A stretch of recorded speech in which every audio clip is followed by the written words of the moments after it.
Website પરથી વસ્તુઓ મંગાવતા લોકો સાવધાન થઈ જાય। સુરતના કામરેજમાં અસલીના નામે નકલીનો ખેલ। કંપનીના વેરહાઉસમાં બેઠેલા શખ્સોની આ કરતૂત છે। અસલીના બદલે નકલી વસ્તુ ભરીને મોકલી આપતા હતા। એક ગ્રાહકે ડુપ્લિકેટ લેપટોપ રિટર્ન કર્યું હતું। પ્રોડક્ટ નકલી હોવાના લીધે કંપની એક્શનમાં આવી। ટીમ લીડરે કામરેજ સ્થિત વેરહાઉસના સીસીટીવી ફંફોર્યા। વેરહાઉસના સ્ટાફે બાબતથી અજાણ હોવાનું પણ નાટક કર્યું। પ્રોડક્ટ ચેક કરતા 82.73 લાખની 170 વસ્તુઓ નકલી મળી। કામરેજ પોલીસે વેન્ડર, ડિલિવરી બોય સહિત 5 લોકો સામે ગુનો નોંધ્યો છે।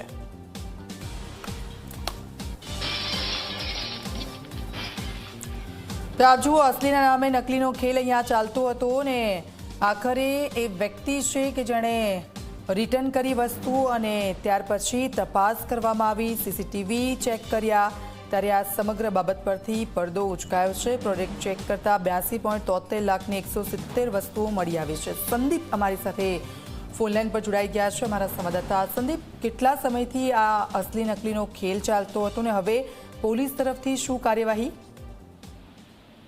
જી ચોક્કસ દીક્ષિતા, સમગ્ર મામલે પોલીસ છે તે તપાસ હાથ ધરી રહી છે।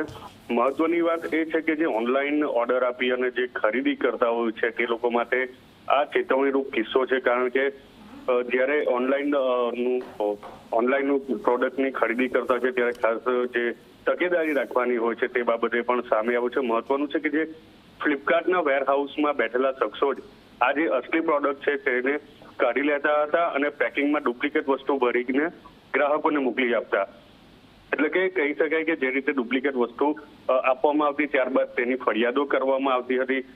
આવું ઘણા સમયથી ચાલી રહ્યું હતું। ત્યારે એક ગ્રાહકે જે એપલ કંપનીનું ડુપ્લિકેટ લેપટોપ રિટર્ન કર્યું હતું અને તેને લઈને ફ્લિપકાર્ટની જે ટીમ લીડર છે તેમણે સમગ્ર મામલે ઝીણવટભરી તપાસ હાથ ધરી। તેમણે વેરહાઉસના સીસીટીવી પણ ચેક કર્યા હતા, પરંતુ તેમાંથી કશું સામે ન આવ્યું હતું। પરંતુ અને જે હાજર સ્ટાફ છે તેમને પણ પૂછવામાં આવ્યું હતું, પણ તેઓએ વાતમાં ગલ્લા તલ્લા કરતા જ તેઓએ સમગ્ર મામલે છે તે કામરેજ પોલીસને જાણ કરવામાં આવી હતી અને ત્યારબાદ વેરહાઉસમાં જે પ્રોડક્ટ છે તેમાં 7 લેપટોપ, 9 મોબાઈલ અને 105 જે પ્રોસેસર છે તે મળી આવ્યા હતા। કુલ્લે 170 જેટલી ચીજ વસ્તુઓ મળી આવી હતી અને જેની કિંમત 82.73 લાખ જેટલી થાય છે અને તેને લઈને હાલ કામરેજ પોલીસે જે ગોડાઉન કીપર છે તેમજ ડિલિવરી બોય છે તેમની સામે ગુનો નોંધી વધુ તપાસ હાથ ધરવામાં આવી રહી છે। જી દીક્ષિતા।